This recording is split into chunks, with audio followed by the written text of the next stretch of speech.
क्या ब्राह्मणों और ठाकुरों की नाराजगी बीजेपी को भारी पड़ने वाली है?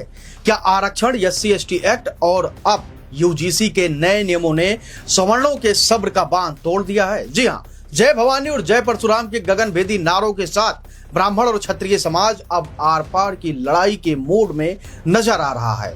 आंखों में गुस्सा है, सड़कों पर आक्रोश है और सीधा निशाना सरकार की नीतियों पर है। 21 और 23 अगस्त को दिल्ली में होने वाली महाआंदोलन क्या मोदी सरकार के लिए बड़ी राजनीतिक मुसीबत बनने जा रहा है?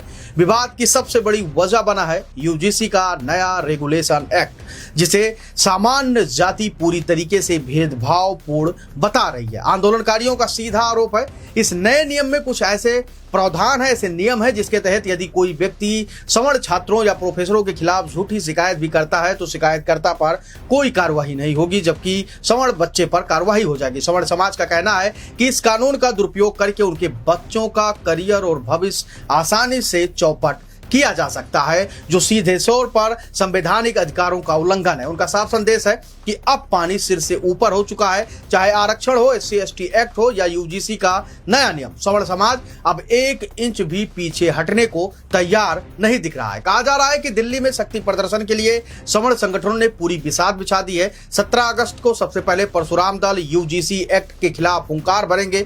इसके बाद 21 अगस्त हर्ष दुबे के नेतृत्व में आरक्षण हटाओ देश बचाओ का एक भीषण और ऐतिहासिक आंदोलन दिल्ली की सड़कों पर दिखेगा। वहीं 23 अगस्त को क्षत्रिय नेता और करणी सेना के प्रमुख राज शेखावत के नेतृत्व में सवर्ण आक्रोश महापंचायत होने जा रही है। राज शेखावत इसके लिए बाकायदा 15,000 किलोमीटर की वाहन यात्रा कर लाखों ब्राह्मण ठाकुरों को एकजुट कर दिल्ली पहुंच रहे हैं। हालांकि प्रशासन ने जंतर मंतर की अनुमति नहीं दी, जिसके बाद यह महापंचायत दिल्ली के शाह ऑडिटोरियम में गरजने के लिए तैयार है। इस आंदोलन का सबसे आक्रामक पहलू वो सवाल है जो सीधे देश के शीर्ष नेतृत्व पर दागे जा रहे हैं। सवर्ण समाज का कहना है कि आज देश की महामहिम राष्ट्रपति द्रौपदी मुर्मू जी हैं, जो दलित और आदिवासी समाज से आती हैं। देश के प्रधानमंत्री नरेंद्र मोदी जी स्वयं ओबीसी समाज से आते हैं और देश की बागडोर इन्हीं समाजों के हाथों में है। ऐसे में सामान्य जाति को उच्च जाति का ठप्पा लगाकर उनके खिलाफ भेदभावपूर्ण कानून क्यों बनाए जा रहे हैं? सिर्फ जाति के नाम पर यह सुविधाएं कब तक बटेंगी? बात अब सिर्फ नारों तक सीमित नहीं रही है।